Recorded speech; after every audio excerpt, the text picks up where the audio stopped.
नमस्ते साथियों, मैं सोनू आर्य। आप देख रहे हैं भाई खटखट टोल न्यूज़। स्वागत है आप सबका। आप सबको पता है इस चैनल को चलाने का हमारा जो उद्देश्य था, महज एक चीज़ की पूर्ति नहीं है।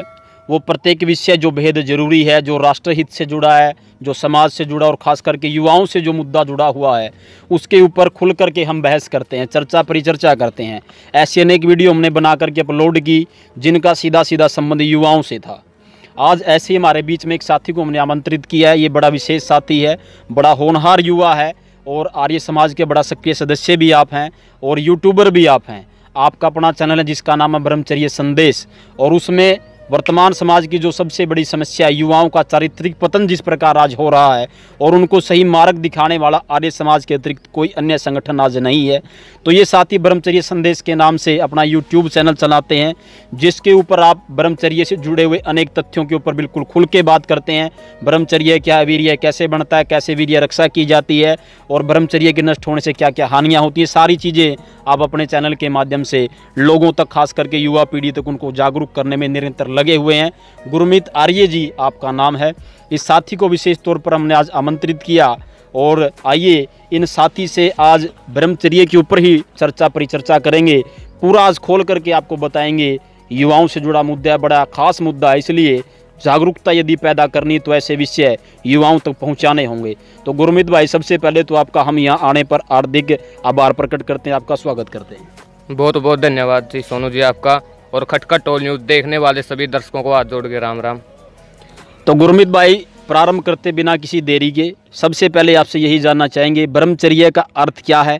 अब ब्रह्मचर्य का अर्थ लोग अनेक रूपों में अपने अपने ढंग से निकाल लेते हैं। हम आपसे जानना चाहेंगे ब्रह्मचर्य का वास्तविकता में क्या अर्थ है। ब्रह्मचर्य का वास्तविकता में तो यही अर्थ है कि वीर्य का रक्षण करना, और भी इसके अनेकों अर्थ हैं, जैसे ईश्वर चिंतन करना, ज्ञान उपार्जन करना, वेदों का अध्ययन करना। यदि मोटे तौर पर हम देखें तो इसका मुख्य अर्थ वीर्य का रक्षण ही होगा, क्योंकि यदि हम वीर्य का रक्षण करेंगे तो वेदों का अध्ययन कर सकते हैं, ईश्वर का चिंतन कर सकते हैं, और भी इसमें अनेकों चीज़ हम कर सकते हैं। तो इसके लिए सबसे पहले वीर्य का रक्षण होना जरूरी है। अच्छा, आपने कहा कि वीर्य रक्षण, ईश्वर चिंतन, वेदाध्ययन, 3-4 चीज़ें इसके अंदर प्रमुख रूप से सम्मिलित की जाती है, ब्रह्मचर्य का अर्थ होता है। अच्छा, दूसरा जो मेरा सवाल आपसे वो ये है, आज यदि बात करें तो आज भौतिकता की चकाचौंध में नौजवान युवा पीढ़ी फैशन के चक्कर में पूरी तरह आज वो नष्ट होने की कगार पर हमारा युवा चला गया है। एक वो दौर होता था जब वैदिक शिक्षा पद्धति होती थी, गुरुकुल की शिक्षा प्रणाली होती थी, उस समय के दौर में और आज के दौर में आप कितना अंतर मानते हैं। देखो जी, पहले जो हमारा फैशन होता था, जो लोग मतलब वस्त्र पहनते थे वो बिल्कुल सफ़ेद वस्त्र पहनते थे और उसमें सारा शरीर ढका रहता था। लेकिन आज के समय में उसमें काफ़ी अंतर आ गया है। आज लड़के पता नहीं कैसी कैसी जीन्स डालते हैं, पता नहीं कैसे कैसे बाल कटवा लेते हैं। तो आज और पहले में काफ़ी अंतर आ गया। पहले हमारा खान पान भी काफ़ी अच्छा था, और आज पता नहीं कैसे कैसे लोग वस्त्र डालने लग गए। अच्छा, अगला सवाल आपसे हमारा यही है कि वो कौन से कारक हैं, वो कौन सी असावधानियां हैं जिनके कारण आज वर्तमान में युवा ब्रह्मचर्य नाश करने में निरंतर लगे हुए हैं। देखो जी, एक तो पहली बात है कि आज स्कूलों में भी ना तो कोई ब्रह्मचर्य के बारे में बताता, और स्कूलों में भी लड़कियां पता नहीं कैसे कैसे फैशन के साथ कपड़े डाल कर आती हैं। एक तो हमारा युवा उनकी तरफ आकर्षित होने से नहीं बचता, वह उनकी तरफ आकर्षित जरूर हो जाता है। और आज कॉलेजों में, स्कूलों में आप देख ही रहे हैं कि कैसे लड़के लड़कियों की तरफ आकर्षित हो जाते हैं, और लड़कियां भी अलग अलग तरह के वस्त्र डालती हैं जिनमें उनका सारा शरीर चमकता रहता है, उनकी छाती दिखती रहती है। तो ऐसे हमारा नौजवान युवा भाई उनकी तरफ आकर्षित हो जाता है और फिर हस्त मैथुन का शिकार जरूर हो जाता है। अच्छा, आपने बात की हस्त मैथुन की। वर्तमान में यदि बात करें तो 80% जो युवा जो है, चाहे वो लड़के हैं या लड़कियां, वो हस्त मैथुन का शिकार हैं। मैथुन जो है वो 8 प्रकार के हमारे जो शास्त्र उनके अंदर बताए गए हैं। तो मैं, आपने हस्त मैथुन का चूँकि जिक्र किया, तो इसी की बात की, इसी के ऊपर मैं चर्चा आपसे पूछना चाहूँगा या चर्चा करना चाहूँगा कि आरंभ में कैसे इसकी लत युवाओं को लगती है, और बाद में किस प्रकार इस बीमारी का वो शिकार होकर के कैसे वीर्य नाश वो करते हैं, और धीरे धीरे कैसे जो है पूरा शरीर उनका खोखला हो जाता है। हस्त मैथुन का सबसे बड़ा कारण फ़ोन है, क्योंकि फ़ोन के माध्यम से ही अधिकतर युवा साथी हस्त मैथुन करना शुरू कर देते हैं। फ़ोन में उनके सामने कुछ गंदे चित्र आ जाते हैं जिन्हें देखकर वो हस्त मैथुन करना शुरू कर देते हैं। और दूसरी बात, जब हमारी मूत्रेंद्रिय के ऊपर दबाव पड़ जाता है तब भी युवक इस आदत को धीरे धीरे सीख जाते हैं। जैसे उल्टे लेटकर पढ़ने से या उल्टे लेटकर सोने से भी युवक इस आदत को धीरे धीरे सीख जाते हैं और हस्त मैथुन का शिकार जरूर हो जाते हैं। अच्छा, जो लोग हस्त मैथुन करते हैं उनके शरीर के ऊपर मतलब ब्रह्मचर्य नाश से क्या विपरीत प्रभाव पड़ता है, उनकी कैसी हालत हो जाती है, ये भी आपसे जरूर जानना चाहेंगे। उनका शरीर बिल्कुल से अंदर खोखला हो जाता है और जब वो मतलब खड़े होते हैं तो उन्हें चक्कर से आने शुरू हो जाते हैं और वो किसी भी कार्य में अपना मन नहीं लगा पाते। बिल्कुल उन्हें चिंताएं घेर लेती हैं, डिप्रेशन में चले जाते हैं, तनाव में चले जाते हैं। और कई साथी तो मुझे बोलते भी हैं कि हम तो बिल्कुल डिप्रेशन में चले गए हैं, हमारा तो बिल्कुल मरने को मन करता है, हम अब क्या करें। तो युवाओं को मैं यही संदेश देना चाहता हूं कि वो वीर्य का रक्षण करें और वीर्य रक्षण से अपने शरीर में शारीरिक बल, आध्यात्मिक बल की उन्नति करें। अच्छा, आपने ये जो अभी बात बोली है, अच्छा इसके ऊपर भी जो है थोड़ा सा प्रकाश मैं ज़रूर यहाँ डालना चाहूँगा। मैं आपसे ये पूछना चाहूँगा कि जो लोग ब्रह्मचर्य का पालन करते हैं उनकी तुलना में जो लोग ब्रह्मचर्य का नाश करते हैं, ब्रह्मचर्य पालन करने वाले व्यक्ति में क्या विशेषताएं होती है और जो ब्रह्मचर्य का नाश जो युवा करता है उसमें और उसमें कितना अंतर आप मानते हैं? देखो जी, विशेषता तो ये है कि जो ब्रह्मचर्य पालन करता है वो बिल्कुल एकदम आनंद में रहता है, उसे कोई डिप्रेशन या तनाव में वो नहीं जाता। लेकिन आज जो युवा हस्त मैथुन करते हैं वो बिल्कुल डिप्रेशन में चले जाते हैं, तनाव में चले जाते हैं और सारा का सारा दिन बिल्कुल चिंताओं में ही बिताते हैं।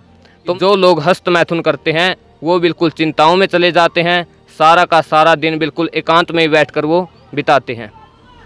अच्छा, ये आपने कहा कि सबसे ज़्यादा प्रभाव ब्रह्मचर्य का नाश करने से मानसिक तनाव का युवाओं को होता है। बिल्कुल। अच्छा, आयुर्वेद के अनुसार आयुर्वेद में ये साफ लिखा है कि ये यदि व्यक्ति एक महीने में 40 किलो भोजन यदि वो करता है तो 40 किलो भोजन के करने से 1 तोला जो है शुद्ध वीर्य बनता है। भोजन आपने किया, उससे रस बनता है, रस से रक्त बनेगा, उससे मेद बनेगा, मांस बनेगा, मज्जा बनेगी, हड्डी बनेगी और अंत में सातवीं जो धातु वो जाकर के वीर्य बनती है।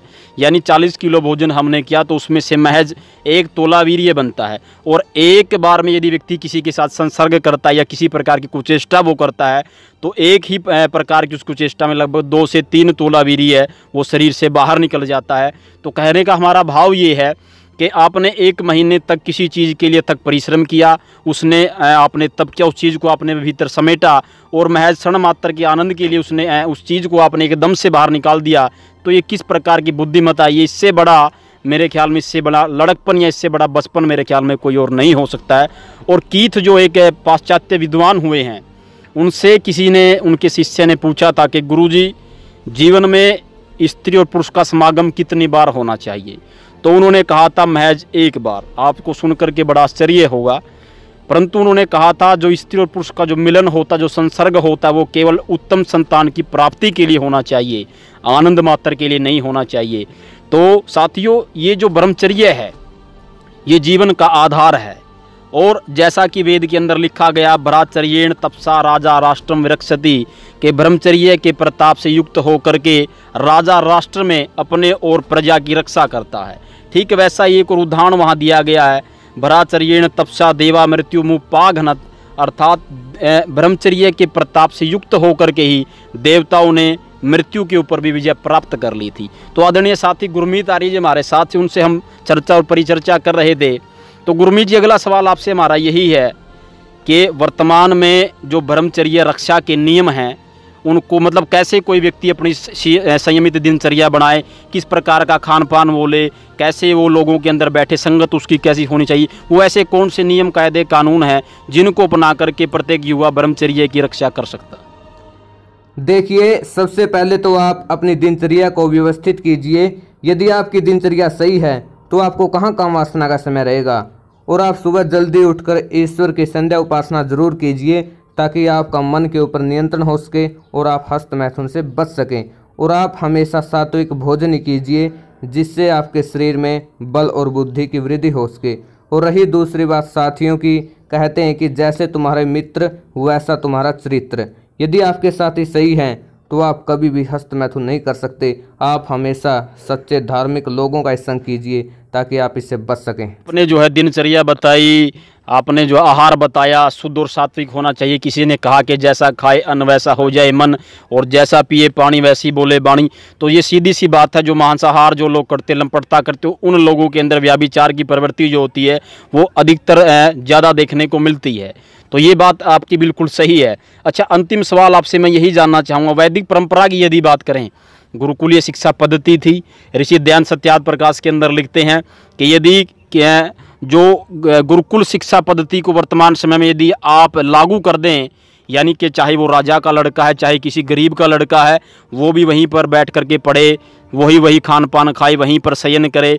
और उन्होंने ये भी लिखा है कि यदि किसी का जीवन स्तर यदि आपको सुधारना, खास करके चारित्रिक रूप से, तो उन्होंने कहा विद्यालय जो होने चाहिए वो कम से कम भी गांव से, शहर से या जो भी हो, उसकी आबादी कम से कम अच्छी खासी मात्रा में होनी चाहिए।